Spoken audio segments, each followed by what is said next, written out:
सत्ता में विराजमान है केंद्र की। 2014 में भी कहीं न कहीं उसी आधार पर वो सत्ता में आई, 19 में भी उसी आधार पर सत्ता में आई, अब 24 में भी इसी आधार पर सत्ता में लौटने की संभावनाएँ हैं। ऐसे में जीतू पटवारी के लिहाज से देखा जाए तो चुनौती ज़रूर उनके सामने रहेगी, लेकिन यही उनके लिए चुनौती है और यही मैं कहूँगा भी जीतू पटवारी के लिए व्यक्तिगत तौर पर भी एक अवसर है कि अगर वो इससे पार पा नैया लगा देते हैं कांग्रेस की, तो निश्चित तौर पर उनका भी एक बेहतर भविष्य राजनीति में हमें नज़र आ रहा है। उसमें ऐसे चेहरों को उतारा गया जो कहीं न कहीं युवा भी हैं, ऐसे चेहरे जो हर वर्ग से आते हैं, ऐसे चेहरे जो और राज्य की राजनीति को भी साध सकते हैं। तो कांग्रेस पार्टी भी भारतीय जनता पार्टी की राह पर नजर आई और जीतू पटवारी को कमलनाथ के बजाय उतारने का यही मकसद था कि एक अलग से एक युवा चेहरे के रूप में वो देखे जा सकते हैं और भारतीय जनता पार्टी को चुनौतियां देते हुए नजर आएंगे। बिल्कुल धूमिल जरूर हुई है कांग्रेस पार्टी की, क्योंकि 160 से भी ज्यादा सीटें उनके पास हैं। तो मेरे ख्याल में कि एकदम से उनसे वो सीटें छीनना या एकदम से उनके ऊपर जीत दर्ज करना आसान नहीं होगा, लेकिन हाँ, ये जरूर है कांग्रेस पार्टी ने एक भरोसा जरूर कायम किया जीतू पटवारी पे कि किस तरह से वो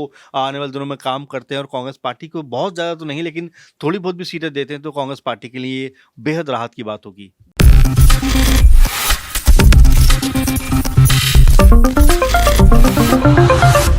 तीन राज्यों में मिली करारी हार के बाद कांग्रेस पार्टी का पूरा ध्यान जो है वो 2024 के लोकसभा चुनाव पर जा टिका है, क्योंकि यदि यहां से संगठन की कमजोरी पाई गई तो फिर सीधा मतलब ये होगा कि 5 साल फिर केंद्र की राजनीति से मोहताज रहना पड़ेगा। आपको बता दें कि मध्य प्रदेश, राजस्थान और छत्तीसगढ़ में जिस तरीके से कांग्रेस पार्टी को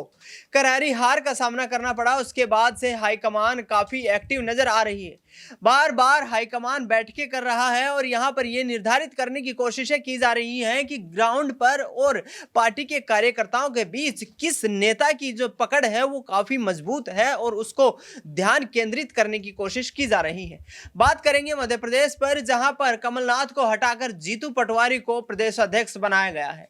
दोस्तों नमस्कार, हमारे खास कार्यक्रम रंग बदलती राजनीति में आपका स्वागत है। मैं हूं आपके साथ दिनेश कुमार। जिस तरीके से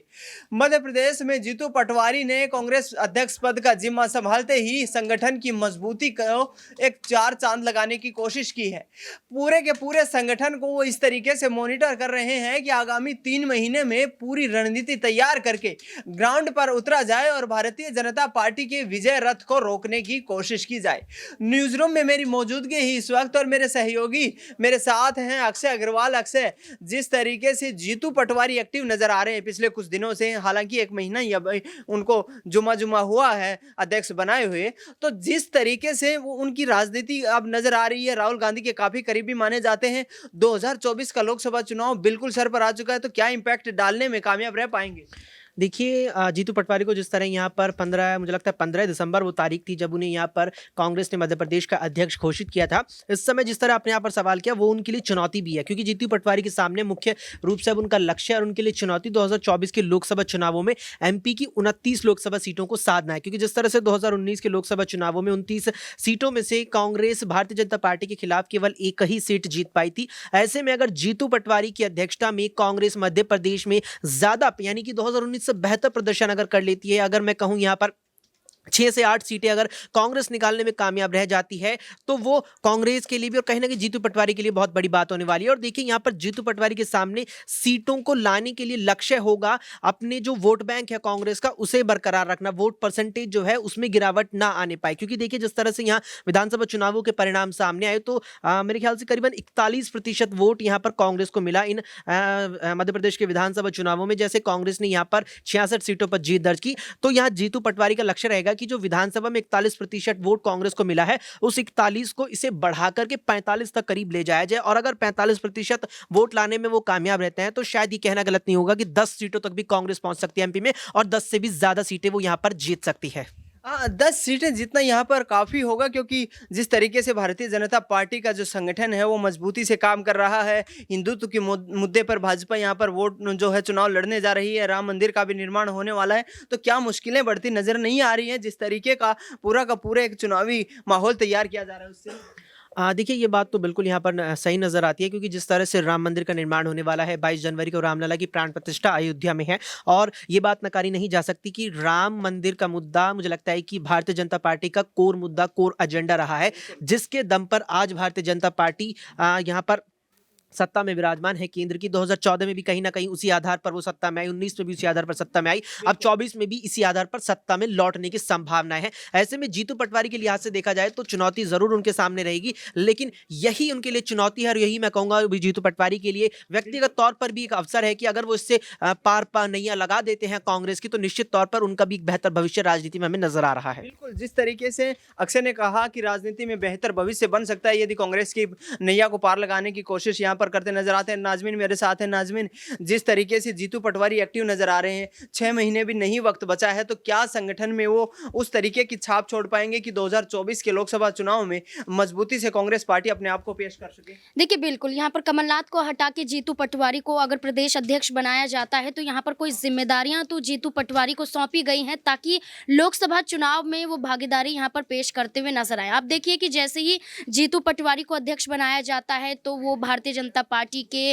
वादों को लेकर सामने आ जाते हैं, सड़कों पर उतर जाते हैं और कहते हैं कि आपने घोषणा पत्रों में जो वादे किए थे क्या वो वादे आप पूरे कर रहे हैं। लाडली बहना योजना को लेकर, तमाम योजनाओं को लेकर कहा गया कि अगर वादे पूरे नहीं हुए तो अभी तो हम यहाँ पर सिर्फ आपको एक बयान के जरिए जारी करते हुए नजर आ रहे हैं, एक तरीके से आपको कह रहे हैं। ये कहा गया कि अगर वादे पूरे नहीं हुए तो तमाम कार्यकर्ताओं के साथ सड़कों पर उतरेंगे, यानी कि कोशिश की जा रही है जीतू पटवारी के तहत कि यहाँ पर भारतीय जनता पार्टी को चुनौतियां दी जा सकें। और मध्य प्रदेश में जिस तरीके से लोकसभा सीटों की बात की जाए तो 29 लोकसभा सीटों में अगर कांग्रेस पार्टी पिछले लोकसभा चुनाव में 1 सीट ही जीतती है तो यहाँ पर जीतू पटवारी के जरिए कहीं ना कहीं कांग्रेस पार्टी चाहेगी कि मध्य प्रदेश में कुछ ऐसी सीटें तो हासिल कर पाए जिसके तहत वो यहाँ पर कहते हुए तो नजर आए कि हमने कुछ सीटें जीती हैं। तो इसलिए जीतू पटवारी को उतारा गया और कहीं ना कहीं मैं ये कहूंगी कि जीतू पटवारी को इसलिए भी उतारा गया है क्योंकि भारतीय जनता पार्टी देखिए तमाम वर्गों को साधने के लिए मुख्यमंत्री से लेकर मंत्रालयों का जो गठन करती है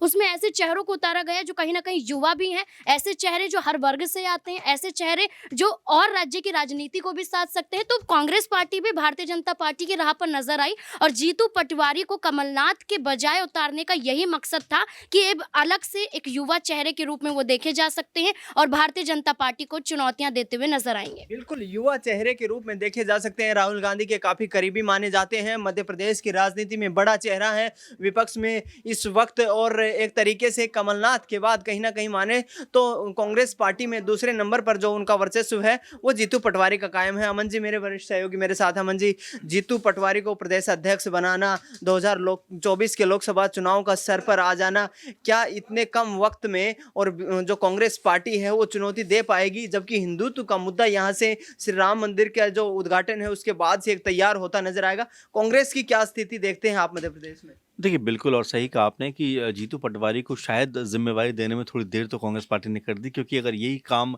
2-3 साल पहले, 1-2 साल पहले हुआ होता तो शायद ज़्यादा वो बेहतर तरीके से काम कर पाते। अब चूँकि वो खुद भी हारे हुए हैं, तो ऐसे में किस तरह से संगठन को खड़ा कर पाएँगे, किस तरह से मजबूत कर पाएँगे। और कमलनाथ चूँकि एक बहुत बड़ा नाम रहे हैं